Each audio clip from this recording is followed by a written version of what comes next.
Hello everyone, my name is Marty Morales, Certified Advanced Rolfer and founder of the Morales Method, and I'd like to thank you for taking the time to listen to my talk. And just a brief intro into my work and my experience. I have over 20 years experience in the bodywork industry, and I have a private practice in San Francisco and in Los Angeles, California. I've also taught domestically throughout the United States and also in Europe and Asia. And in the last several years, I've been primarily teaching my method of structural integration, the Morales Method Academy of SI, and other certifications through the Morales Method.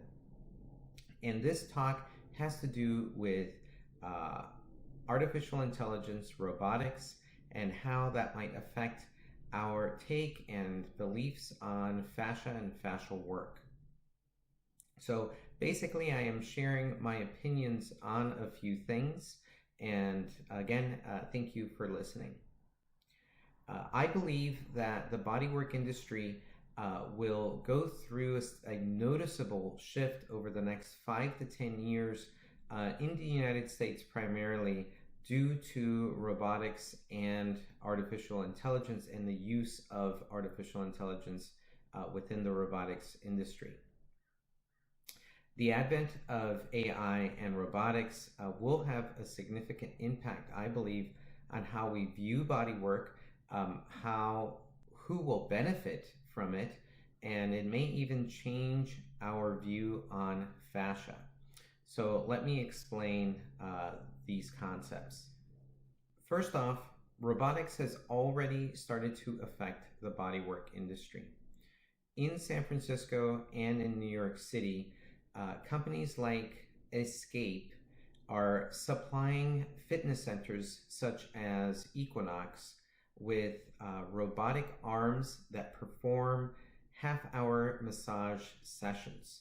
This is already happening in the cities, and people are already able to receive half-hour massage sessions via these robotic arms. Eventually, this is essentially a test bed right now, but eventually the objective is to make these robotic arms and robotic massage sessions more mainstream.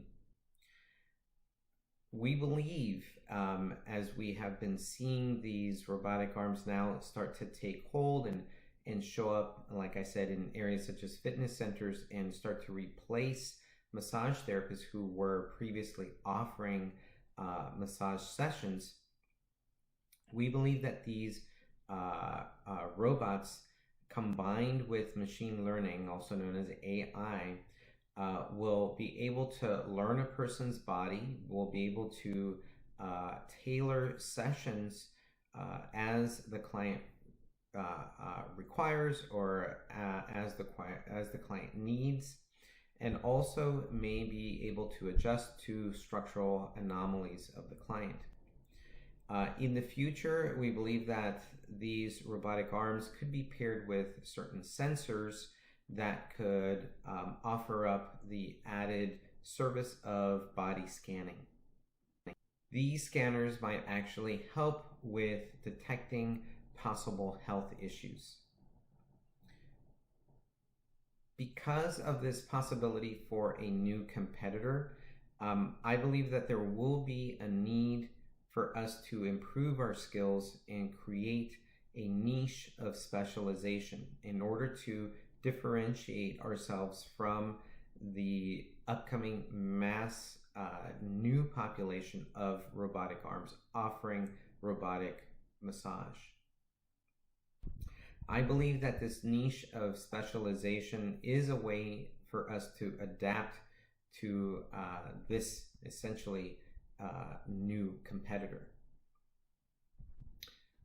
But how does this advent and this new player in the field, how does this affect our possible, or how does this possibly affect our viewpoint on fascia?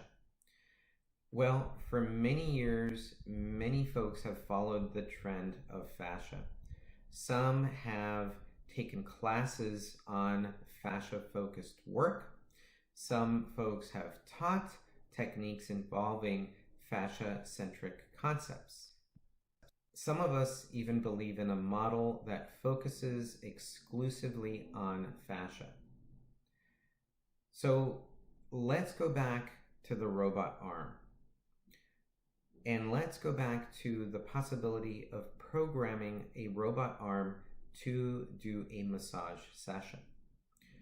When programming a robot arm, there is no possible way to be able to program it to solely work on fascia. There is no magic button that we'd be able to press and say, provide me a fascia massage. The reason I say this is because it's impossible to be able to tell a robot to only work on fascia. The robot arm will apply pressure, and this pressure will be essentially absorbed by all the tissue, not just the fascial tissue. This robot arm will work on skin, affecting adipose tissue, muscle tissue, fascial tissue, and everything under it. So these techniques will invariably work all the tissue under its instrument. It's because of this revelation that I believe we should rethink what exactly we're working on.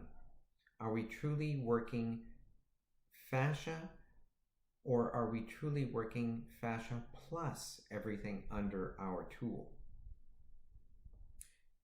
Even though there's a lot of research observing the effects of fascia, it's still impossible to say that fascia was solely responsible for the results you observed in your work. Now, you might be thinking, Marty, you must really hate fascia.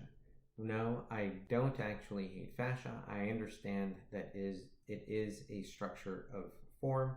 I understand that it may transmit pressure and tension throughout the body, especially as we're working on it. But I also understand that fascia is not the only thing that we are affecting. And in a lot of my work, I may not actually be thinking about fascia, but I may be actually getting the results that someone else who actually might be thinking about fascia might be getting. It's also very possible that the person who believes they are working fascia is actually working something else. Now, you might be thinking, well, Marty, what about all of this research that is out there that is saying, hey, when we work in a particular area under observation through ultrasound, we see that the fascia is actually adapting to certain pressures or is actually responding to certain pressures. And I think that's a great thing to do. I think that research is amazing. But even though we have observation, and even though we may have recordings of fascia doing XYZ under certain pressure, we still cannot make that leap in logic to say that because we saw fascia move or respond to our work, we cannot say that that was the only thing that was responsible for the results that we saw, mainly because it is impossible to isolate fascia from everything else, and it could be that other things are also responding to our pressure. You might also be thinking, well, Marty, what about in areas where there is mostly fascia, in, for example, the thoracolumbar area, and there are studies that have focused on low back work and focused on the thoracolumbar fascia and seen results with seen positive results with folks who have been dealing with low back pain. And my response to that is, I think that's fantastic that research is being done. However, in that area, the thoracolumbar fascia, there is also a whole population of muscle tissue.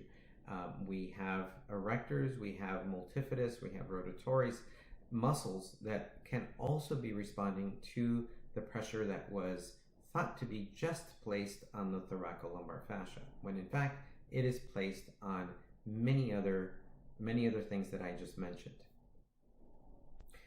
You might also be thinking, well, Marty, what about fascial work that is done in an area where there is not as much muscle, namely the visceral world and visceral manipulation world? And my response to that is, that's amazing, that's great that there are modalities that are focusing on viscera.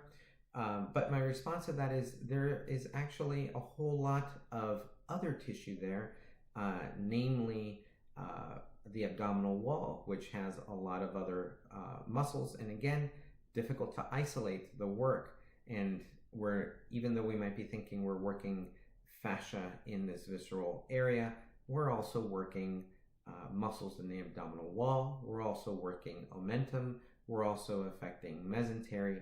There's a whole population of other tissue that could be responding to the work and could be part of the results that we may be seeing from the work.